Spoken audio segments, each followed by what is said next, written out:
রাফি একটি সাধারণ বাংলাদেশি ছেলে। স্কুল, বন্ধু, খেলা, তার জীবন আনন্দে ভরা। কিন্তু কয়েক সপ্তাহ আগে একটা ছোট্ট ঘটনা ঘটেছিল যা সবার অলক্ষ্যে চলে গিয়েছে।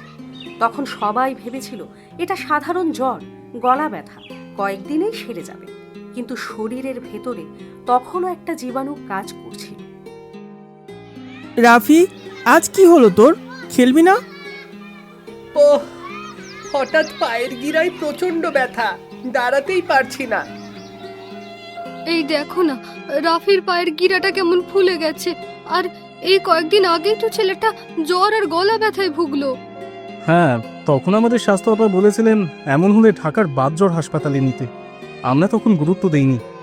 আর একদম দেরি করা যাবে না, কালকেই বাতজ্বর হাসপাতালে নিয়ে যেতে হবে। মা, ইনজেকশন দিবে না তো?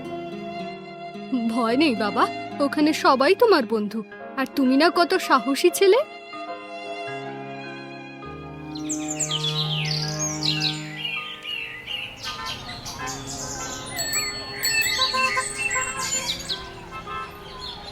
এই মামা, থামেন।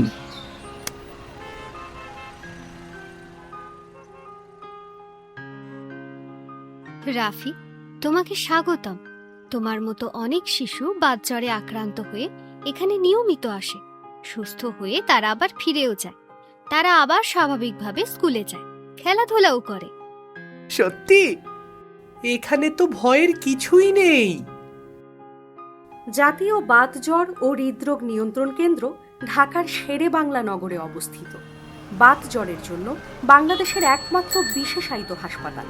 এখানে বিশেষজ্ঞ চিকিৎসা এবং বাতজ্বরের প্রতিষেধক ইনজেকশন নিয়মিত পাওয়া যায়। 1, 2, 3। হয়ে গেছে রাফি। এইটুকুতেই শেষ?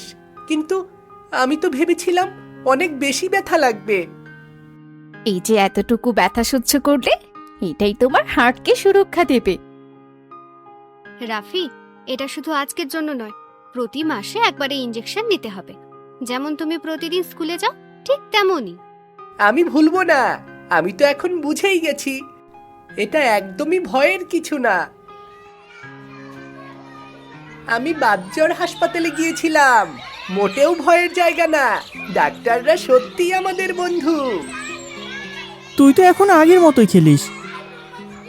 প্রিয় বাবা মা, আপনার সন্তানের গলা ব্যথা বা বারবার জ্বর হলে এবং সাথে গিরায় ব্যথা বা ফোলাভাব দেখা দিলে মোটেও দেরি করবেন না। বাতজ্বর হাসপাতালে আসুন। চিকিৎসা শুরু হলে নিয়মিত মাসিক ইনজেকশন চালিয়ে যাওয়াটাই সবচেয়ে গুরুত্বপূর্ণ। ডাক্তারের কাছে যাওয়া মানে সাহসী হওয়া, আর নিয়ম মেনে চলাও সাহসের একটা অংশ।